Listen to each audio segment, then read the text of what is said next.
What up, great people watching my content? You're great because you're watching my content.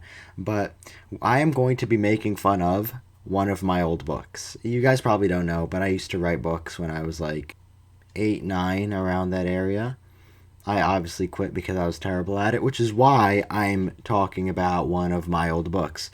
As you can tell by the glorious, like, the layout, it's pretty beautiful. We're going to be starting from, obviously, the prologue. So, I guess we'll start right now. So basically, I'm just going to read... Actually, I'm not going to read the prologue. It kinda sucks. Okay, I'm going to read it. No sorrow was brought from Emperor Harnok's death, only anger and war. Instead of weeping for their dead father, his 4 children fought for his place in the kingdom. Okay. Deathmore, Agus, Parash, Sifka, and Tawana. Okay. I thought I was so clever with these names because they all have something to do with death. And as a kid, I had this obsession of death. Obviously, I had Deathmore, most clever usage of the word death. Agus Parash, that should be pretty obvious too what that is. Perish, Parash, it's the same thing, okay? Sifakot, so suffocate. Yes, I had to mix it in somewhere. So I made Sifakot and then Tawana. I don't know what I was thinking when I don't even remember. Like, what was I thinking when I made the name Tawana? Like, what does that have to do with death? Marijuana? Okay, I'm just gonna skip over that. No one ever heard that. Anyways, let me just go back to the beginning. Deathmore, Agus, Prost, Sifka, and Tawana gathered all the people yes, beautiful grammar, believed they should be ruler and left Sahanta to make their own kingdom. Okay. If you guys didn't know, Sahanta's the kingdom. Duh, like, I obviously said that before. I didn't. The Sahanta Empire was left as a no man's land until Agus Parash came back to it. Okay, so as a little kid, I love how I'm saying little kid, and that was legit just 4 years ago. I thought that it was perfectly logical that after Harnok's death, everyone would just, like, split up. And they would not, like, fight for the same land. Like, apparently there was, like, available land everywhere around the kingdom. There's, like, okay, we're going someplace else. We're going someplace else. And that was perfectly logical. Obviously, it's not. And, like, no one stood inside the actual empire until the big brain guy, Agus Parash. I thought he was so big brained because I loved that character. And I made him, until he came back to it. Anyways, basically, they had a battle. Deathmore's gone. Well, not gone. She retreated. Nowhere to be found. Spoilers. And, basically, everyone lost the battle. I don't know what's supposed to happen there. I don't know why I even mentioned it. Why didn't I make a separate, like, whole epic fight for it? I don't know. I just kind of mentioned it in one sentence. All the siblings gathered in one spot near Sahanta. They were like, okay, what's up? You know, we're meeting here. And then they're like, and began to battle. They're like, okay, no peace. We're just gonna, we were ready. We had swords ready. Now we're just seeing, my lord, General Tuttlem said. Your orders to take South Sahanta are too risky. Dragons have been spotted there by all of our scouting parties. Explain to me what just happened there.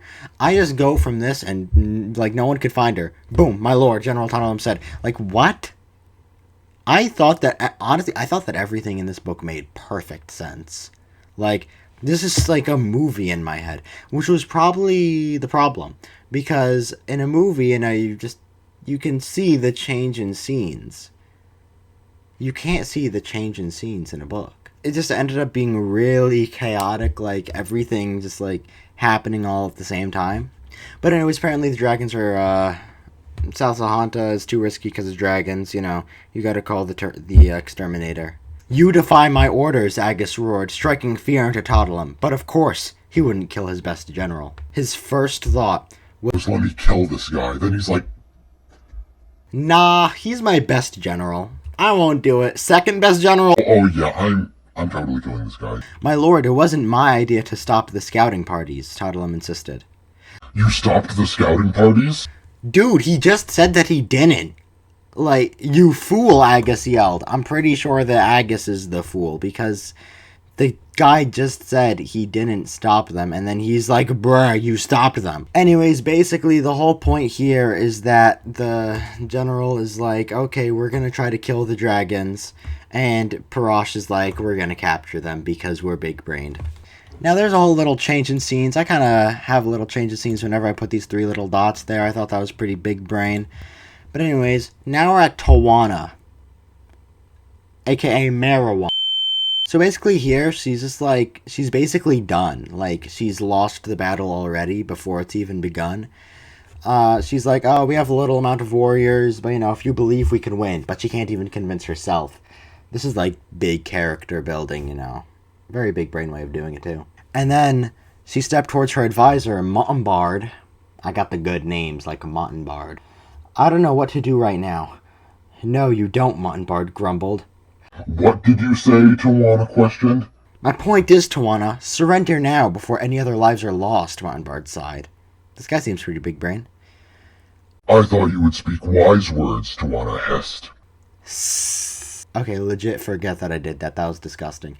But he's actually being big brain. He's putting his opinion forward, and she's like, I only accept wise words. yeah, words like, we may have very low amount of warriors, but if you just believe we can win, yes, name it and claim it. Now all of a sudden we're back to Agus Parash. I love that, like, there's like a 1 paragraph, like, Tawana gets 1 paragraph, and it's like, okay, back to Agus Parash now. Okay, wait, hold on. I was about to, like, just quickly read the paragraph and give you guys the summary, but you guys need to see this. Beside Agus was his advisor, Gawain. Yes, Gawain. My lord, are you sure the toxins will work on dragons? Guys, I promise I did not skip anything important. Like, this is actually just the next step in the book. Like, this is the next part of the book. I didn't skip anything. It's like, are you sure the toxins will work on dragons? What toxins? The readers need an explanation. You don't trust me, do you? Agus murmured. What do you mean? That's not what I mean. That's not what I don't understand anything that's happening in this book. That's not what I mean, Gwen quickly added. I meant I was wondering what you put into the paralysis poison. So that's what the toxin is. The toxin is a paralysis poison. I could have mentioned that earlier, maybe. I don't know. Why would I? Also,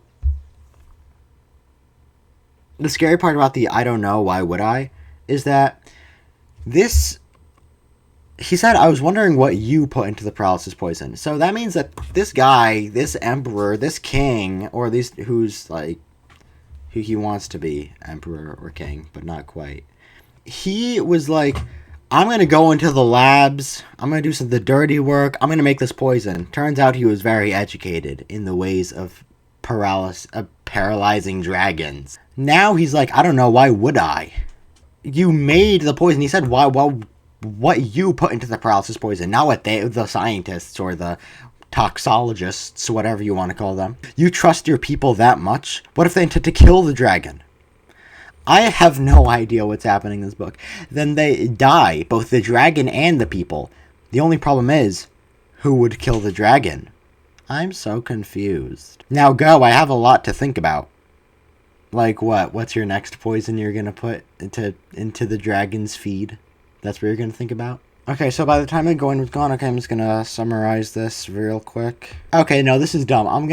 I keep on thinking that I'm going to summarize, because that's what I do, like, when I'm doing the summaries. I just, like, quickly scan.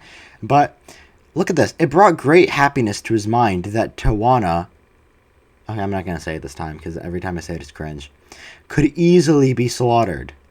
Her small island base, all caps. I knew exactly what to capitalize. I was great at grammar. So her small island base would soon be surrounded by rebels. Whoa! The rebels. Yes, capital R, because that's what they call themselves. They're like, we're rebels. A smile broke out across Parash's face as he considered which sibling he should kill first. He just grew up happily with his siblings. And then his dad died, and he looked around at his other siblings, and he was like... Which of you want to die first? Okay, now we can get into chapter 1. I feel like I spent so long on the prologue, and I forgot that it wasn't even a chapter 1 yet. Sifekat had no worries on his mind. His base perimeter was halfway into the dragon's path.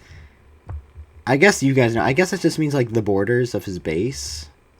Or his territory. Why is it always called a base? That's not what... Okay. Was halfway into the Dragon's Path. You guys know what the Dragon's Path is, obviously. I've said what the Dragon's Path is before in the book. I didn't. And to his other half was next to Tawana. I'm not going to say it again. I'm so tempted, though. He knew of Tawana's problems. Sifekat knew she couldn't afford losing any more warriors. The only ones really in the war was him and Parash, since Deathmore was nowhere to be found. This is actually really dumb, not gonna lie. Deathmore just vanishes with, like, apparently a large army. And they're like, we can't see her? So she gone. Just as he was wondering whether Deathmore was a threat or not, his friend Gothron walked into the room. I'm sorry, but I'm not gonna expect you guys to remember all of these names. There's actually just so many unnecessary characters. I thought it was a very professional thing to do, to just add a bunch of characters that all of them had zero personality. And all of them had really complicated and not real names. So Gothron walked into the room. Any battle plan, he asked? Why battle? Okay, so this is why this is dumb. Like, imagine Sifekat wakes up in the morning, sips his coffee. Nice. And Gothron walks in, he's like, alright, I'm gonna guess, because you do this every single day, We're just gonna start a battle. there is no battle happening, and Gothron's like, what's the battle plan? I know you're brewing something in that mind of yours. Okay, I don't understand a single thing that's happening in this next sentence. I was just rereading it to, like, see if I could summarize it, but I don't even know what to summarize, not gonna lie. Yeah, I'm just gonna skip that part. Okay, so Tawana Marijuana stood awake for most of the night thinking. What to do next was the hardest part, but she knew that she couldn't just surrender to Agus Parash. I remember I created this, like, elaborate map to visualize my, like, the kingdom that I had created, and it was very difficult. I kind of just drew random lines. The only thing she worried about getting in her way was the rebels. The rebels. The rebels were people that believed none of the children of Emperor Harnack should be ruler. Now I explain what the rebels are. Great job. Great job.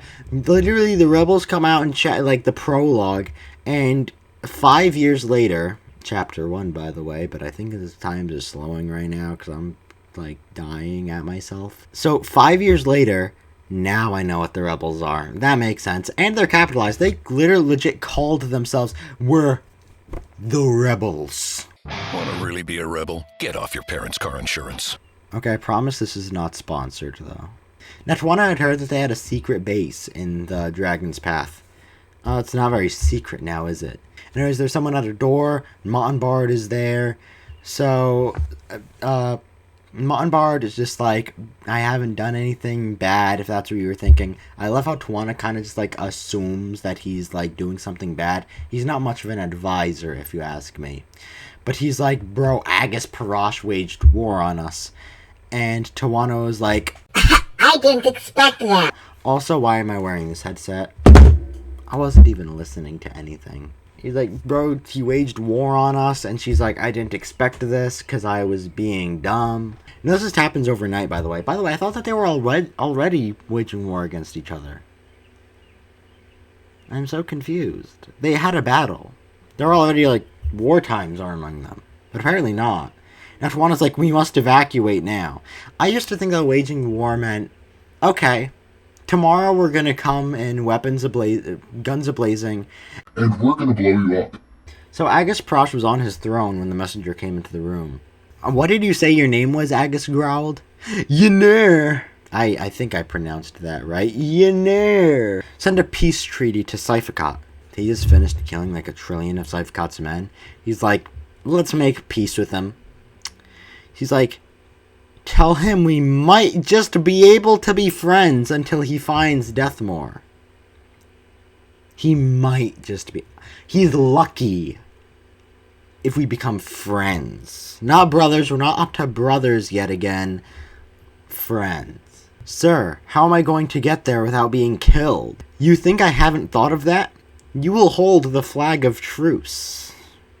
That's going to totally stop them. When you hold the flag, you become invincible. If they do kill you, they will realize their mistake. In your pocket, you will hold a letter saying we have declared war. Yes, they're gonna thoroughly search you after they shoot you dead. Alright, so we're just gonna, go to a new part here. 3 dots. We all know what that means. Get the dragon with the toxin, Scout Leader Jukdum yelled. I hope I pronounced that right. The team was in complete chaos. What is happening here? A gust of wind powerful enough to knock the men over started up as the dragon pumped its wings up and down. It let out a devastating roar, but this was the time to act. Oh, sleepy boy. Jukdum sprung out of his hiding place and threw the jar of the process poison into the beast's open mouth. So that's the big brain way to do things. When the dragon roars and opens its mouth, you just throw this jar inside and it just drops, not dead, paralyzed. I've got him completely immobilized. Alright, so the monster tumbled down, the team cheered, and bro, we got him. And so, tonight we have a feast. Yes, okay, I like this guy. He's thinking food. Sir, what's wrong? One of the men said. Something's not right, Jukdum growled. The dragon isn't breathing. I guess because Agasparos said that he would, kill them and all. But he was probably, being that Agasparos was willing to kill his best general for a second, I'm guessing he was going to kill them anyway, just for fun. Okay, so this is, the end, before, Chapter 2 comes on. Tawana's followers gathered near around the stage. I did not know what to call it. Yes, this is the stage, in which Tawana was on. There's a weak border of the rebel base right along the edge of the mountain valley. We can destroy it and quickly get to the dragon's path. Okay, this makes sense. There's a little tiny spot where it's a little bit too stretched out. I like that. A little bit of realism, but not realistic at all. After the last bit of battle planning, Monbard walked up to her. This won't work. If we break out from that side, we are right in sight of Agasparos's scout towers. And the scout towers are gonna do something to you. What are the scout towers gonna do? I don't understand. We're doomed. Tawana turned on and slapped him across the face. Monbard stood frozen in shock. Are you serious? He croaked. I'm an old man. You're younger than me. Why did you slap me? Disrespect. Tawana brushed him aside and walked right past him. This is a time of war, not surrender. Tawana smirked and continued battle planning. That's all people do with their lives. In the old days, I got a bit of free time, what am I supposed to do? I don't know, maybe I should play a game or something, I don't know, or maybe battle plan. Yeah, that's always fun. Let's battle plan. Anyways, it's chapter 2. I'm gonna stop there. Comment down below if you want part 2 to this, going through chapter 2 and the other chapters. There aren't many of them, not gonna lie.